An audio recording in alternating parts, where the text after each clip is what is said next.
सुप्रभात बच्चों। अब हम देखेंगे कि वे तीनों पढ़ाकू बच्चे छात्र विद्यार्थी किस तरह से अपनी अपनी विद्या का प्रयोग करते हैं और वे खाना बना पाते हैं या नहीं।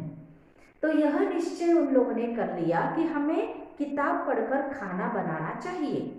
अब वे देखो क्या करते हैं। उनमें से एक वैद्य जो था, वैदिक शास्त्र जिसने पढ़ा था, वैद्य की शिक्षा जिसने ली थी, तो वो सब्जी लाने निकला। उसे कहीं कोई साग सब्जी दिखाई नहीं दी, तो पुस्तक निकाल कर पढ़ने लगा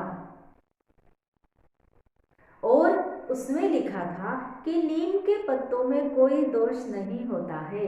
नीम अर्थात कड़ूनीम, जो हम दवाइयों के लिए उपयोग में लाते हैं। वो तो वैद्य था, इसलिए उसने किताब में क्या पढ़ा था कि जो नीम के पत्ते होते हैं वो सर्वाधिक गुणकारी होते हैं, और इसीलिए वह नीम के पत्ते ले आया और उसकी सब्जी बनाने लगा। उसे ये भी नहीं पता था कि जो नीम के पत्ते हैं उसकी सब्जी नहीं बनती है, वो केवल औषधि के काम में आता है।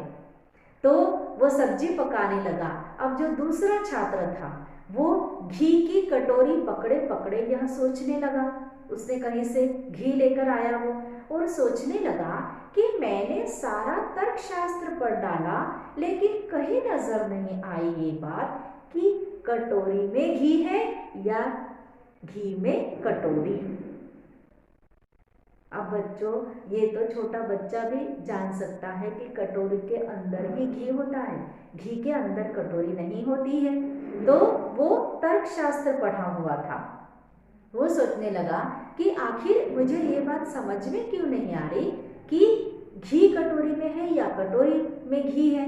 तो क्यों ना आज प्रत्यक्ष करके देखा जाए, तो आज इसका प्रमाण भी मुझे मिल जाएगा कि घी कटोरी में है या कटोरी घी में है।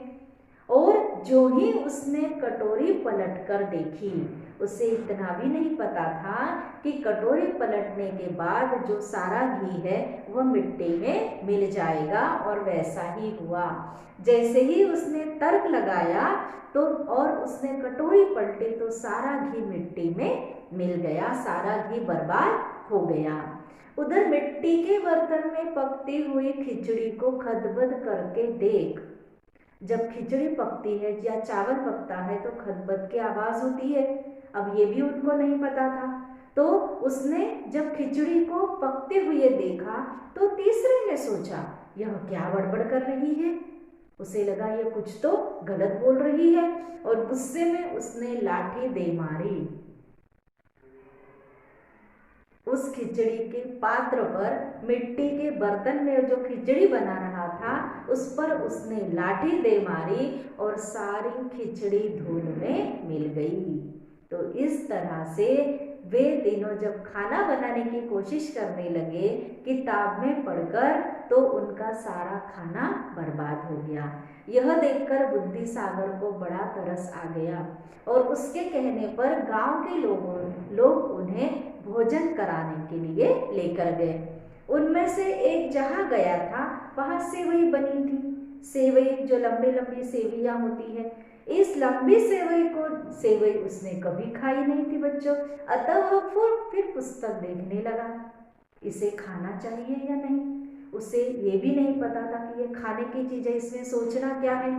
तो उसने सोचा कि मैं एक बार किताब देख लूं कि ऐसी लंबी लंबी चीज़ जो दिख रही है उसे खाना चाहिए या नहीं।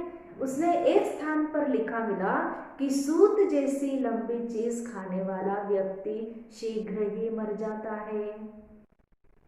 सूत अर्थात धागा, और वैसी अगर लंबी चीजें खाए तो वह व्यक्ति शीघ्र ही मर जाता है। बस फिर क्या था, वह भोजन छोड़कर वहां से भाग निकला। अब दूसरे को अपनी जो थाली थी उसमें एक व्यक्ति उसको जो लेकर गया था वहां पर मालपुए बने थे, तो मालपुए में छेद थे, और उसे यह वाक्य याद आया कि जहाँ छिद्र दोष होते हैं वहां पर कुछ अनर्थ हो जाया करते हैं, बुरा हुआ करता है। मालपुए में तो छेद ही छेद थे, मगर ये बात किसी और के लिए लागू थी जो किताब में लिखी थी। मगर वे लोग किताब की हर बातों को इन बातों से जोड़ते जा रहे थे, और वहां पर जब मालपुए में छेद ही छेद देखे तो वह मालपुए खाए बिना ही वहां से चला गया। तीसरे ने देखा कि उसकी थाली में कोई ऐसी चीज है जिससे पूरी थाली ढक ली है। पूरी जो थाली, शायद खीर होगी उसमें, तो पूरी थाली ढक गई है। उससे पुस्तक का वो पाठ याद आया कि जो बहुत लंबा चौड़ा होता है वो जल्द ही समाप्त हो जाता है। वो बात किसी और के लिए थी, मगर उसने उस बात को इस बात से जोड़ा और वो वैसा ही भूखा उठकर वहां से लौट आया। वापस लौटकर बुद्धि सागर ने उन तीनों ने कुछ नहीं कहा। उन्होंने ये भी नहीं बताया कि वे तीनों भूखे थे। दूसरे दिन चारों साथी वहां से चल पड़े। रास्ते में उन्हें एक अस्थि पंजर दिखाई दिया। वे सोचने लगे कि यह किस जानवर का कंकाल हो सकता है। बड़ी ही जिज्ञासु वृत्ति से वे सोचने लगे। तभी उनमें से एक बोला कि मुझे ऐसी विद्या आती है कि इस कंकाल पर चमड़ी वापस आ सकती है। उसने मंत्र पढ़ा और कंकाल पर चमड़ी वहां पर आ गई। दूसरे ने अपनी विद्या के बल से क्या किया बच्चों? उसने रक्त और मांस आदि से उसको भर दिया। तीसरे ने कहा, अब जब वो अस्थि पंजर पे मांस चढ़ा, उसमें रक्त मांस आया, चमड़ी चढ़ी, तो वे लोग पहचान नहीं पाए कि ये शेर का कंकाल है, सिंह का कंकाल है। और तीसरा कहने लगा, मैं मंत्र बल से इसमें प्राण डाल देता हूँ, देखता हूँ मेरी विद्या से यह जीवित होता है या नहीं। जब दो लोगों ने अपनी विद्या का प्रयोग कर लिया तो मुझे भी तो अपनी विद्या का प्रयोग करना चाहिए। और इस तरह से वो सोचने लगा कि मैं अपनी विद्या का प्रयोग करके इस जानवर में जान डाल देता हूँ, मंत्र बल का प्रयोग करता हूँ और यह जीवित होता है या नहीं यह मुझे देखना है। यह सुनकर बुद्धि सागर ने उन्हें बहुत समझाया कि ऐसा करना बहुत गलत होगा। यदि विद्या से वह जी उठा, क्योंकि वह सिंह है, अगर यह जी उठा तो हम सबको खा जाएगा। मगर वह नहीं माना। उसने कहा, वाह, ये कैसे हो सकता है? इन दोनों ने तो अपनी विद्या का प्रयोग कर लिया, तो मुझे भी अपनी विद्या का प्रयोग करना चाहिए। मैं भी तो होशियार हूँ, मैंने भी तो विद्या पढ़ी है, शास्त्र पढ़े हैं। अपनी अपनी विद्या की इन दोनों ने परीक्षा कर ली, तो मैं क्यों ना करूं? यह कहकर उसने जो ही मंत्र पढ़ा, जैसे ही मंत्र पढ़ा, शेर जी उठा और दहाड़ता हुआ उन पर टूट पड़ा। क्योंकि वो तो शेर था, वो कोई उनका मित्र थोड़े ही था और ना ही उनको धन्यवाद देने वाला था कि मुझे जीवित करने के लिए आपका बहुत बहुत धन्यवाद। तो वो जैसे ही जी उठा वो उन तीनों पर झपट पड़ा। पुस्तकों के तीनों कीड़े सिट्टी पिट्टी भूल गए। अब वे जो तीनों थे वो उनको समझ में नहीं आ रहा था कि वो अब क्या करे।